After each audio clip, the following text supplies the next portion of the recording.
Wallabies and Japan, folks. It's a close one. 35 points to 32. Remember, this is 10th in the world, Japan, up against 8th in the world, Australia.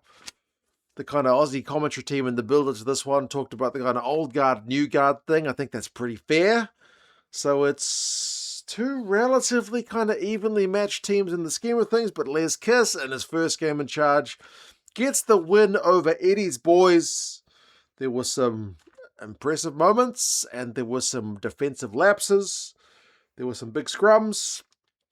Ultimately, as I said, it's a Wallabies win. We'll go through some of the key events and the stats, and you guys can let us know your thoughts. This game was on at like 10:05 in the evening here in New Zealand, and I've been up since 5 in the morning. And I've been drinking and live streaming while watching this game as well. So if we get any coherent thoughts from me before it hits kind of 1 in the morning, that'll be pleasing. But you guys certainly let me know your thoughts on the game. I might have to rewatch it tomorrow to watch it with a bit more detail. But ultimately, I thought it was a pretty good game.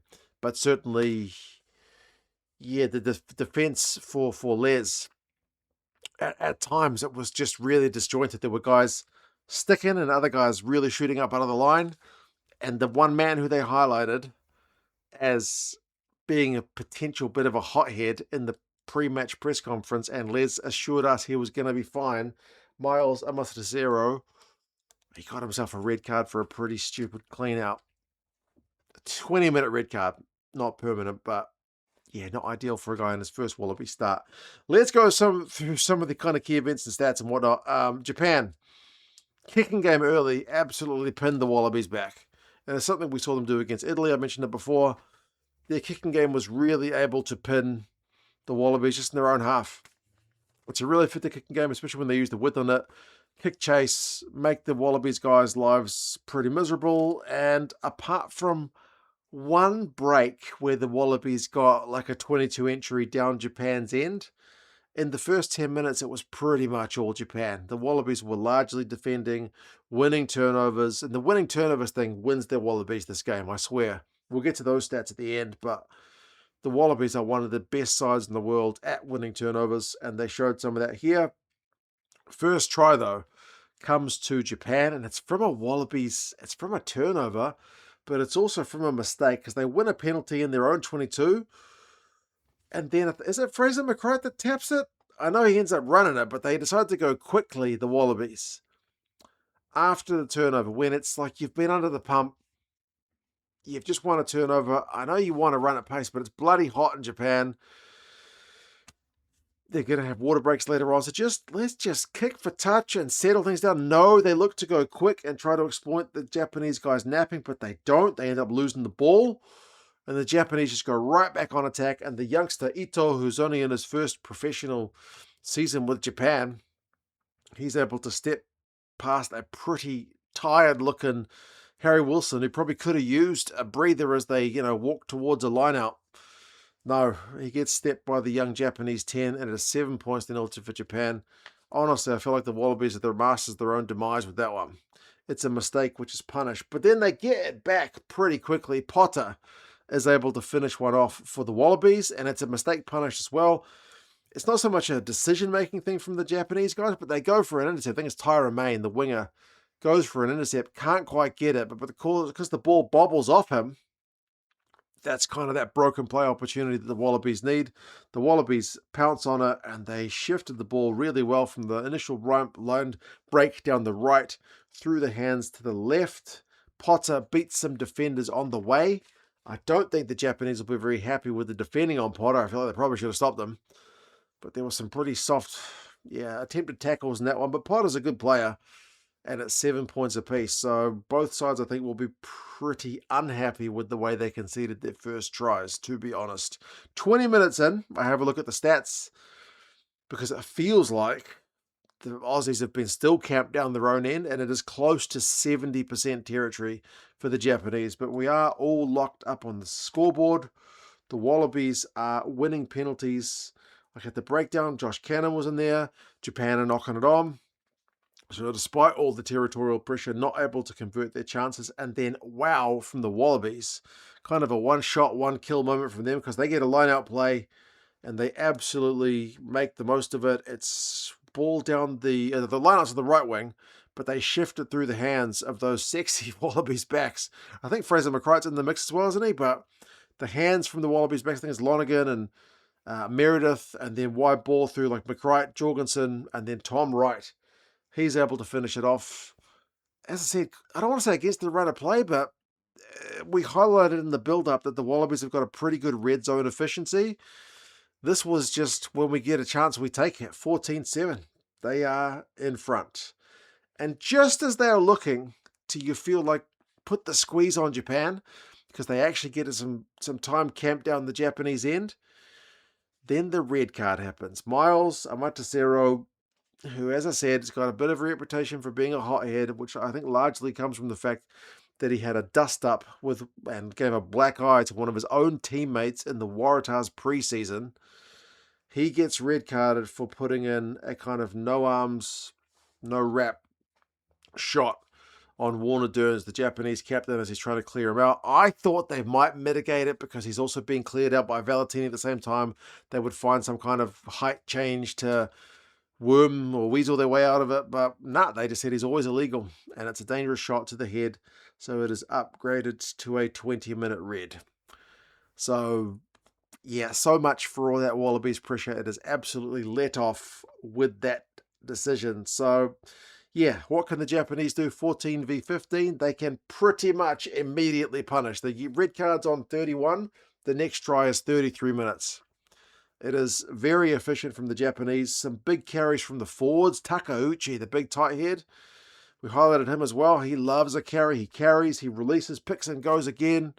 They had the ball to Cornelson, and then Makisi's busting through tackle. I think it goes through Tom Wright. It's through Paisami on the way to the line. 14 points apiece.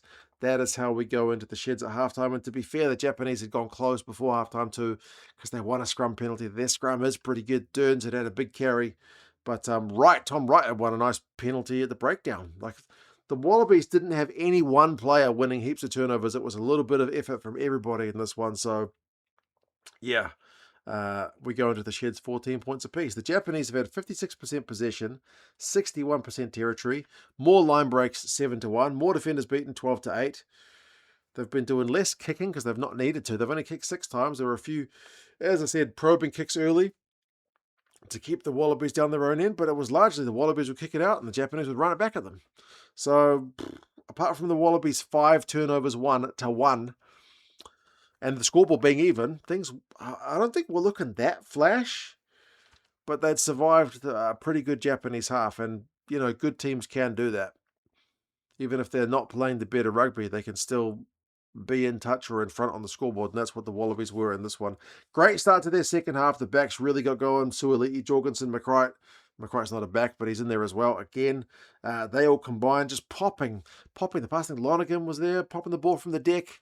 Really silky skills from the Wallabies back, and Jorgensen is able to finish it off. That is a cutting move, especially when you consider the fact that they were down a man with the red card.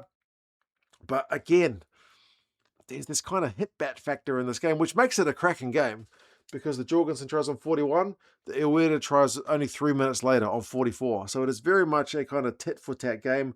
It was, this is the one with the Aussies, their defensive line. Was it Suoliti who shot up?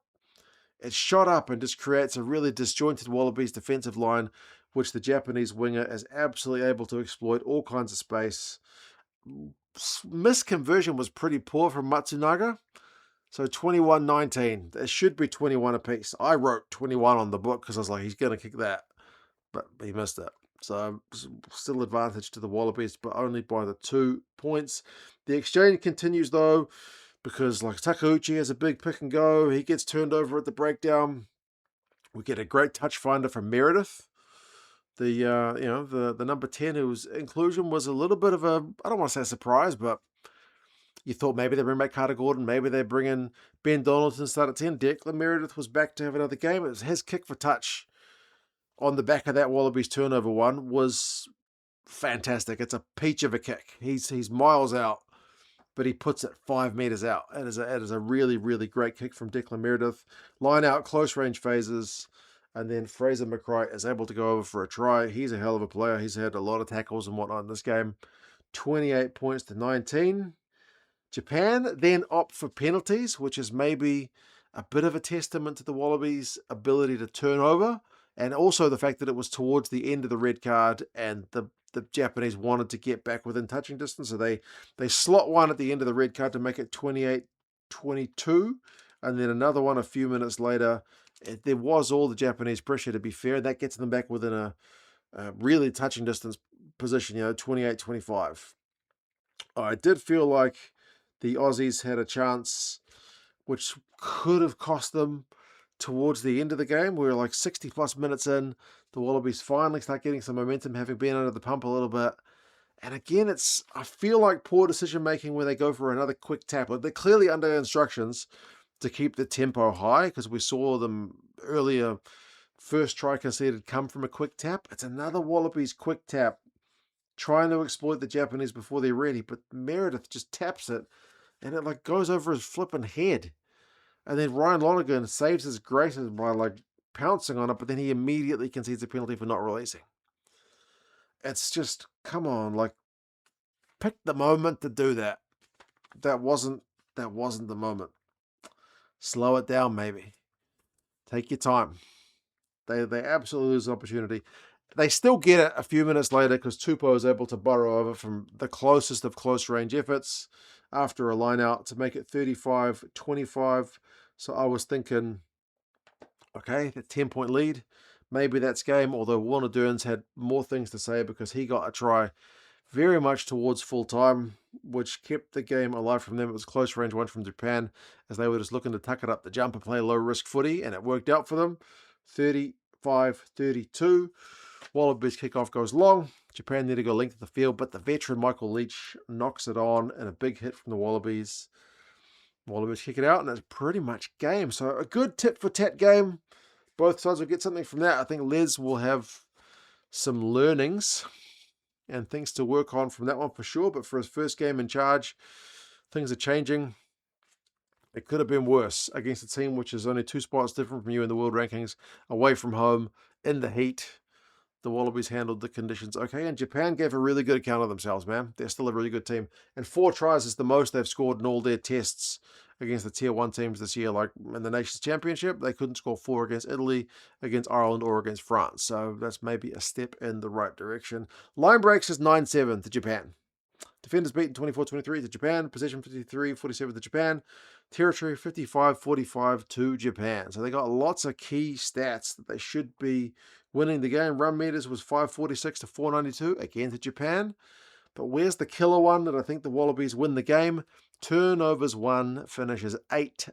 The Wallabies had enough defensively to continually get themselves out of dodge. The Japanese also dropped more ball. So the Wallabies did enough. It is that continued story of them being clinical with the chances they have. That's continued on from Joe Schmidt's 2026 Wallabies side. McCright, 21 tackles and a try. He is a beast of a player. Era had 14 for the Japanese. Potter had 118 meters and a try. Ito had 5 defenders beaten and a try. So certainly some good performances from both teams.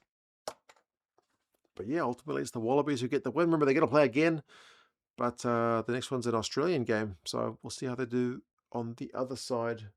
Not quite of the world, but another part of the world. Anyway, I'm going to go to bed. Watch the Springboks take on Argentina tomorrow. But you guys let me know your thoughts on this one. Where do you see the Wallabies under Les? Do you think this is promising, or there's some cracks already starting to show? Do you reckon Japan take the return fixture, or do the Wallabies continue to stride on from here? You guys take care, subscribe, and I'll talk to you guys again soon. Ta-ra.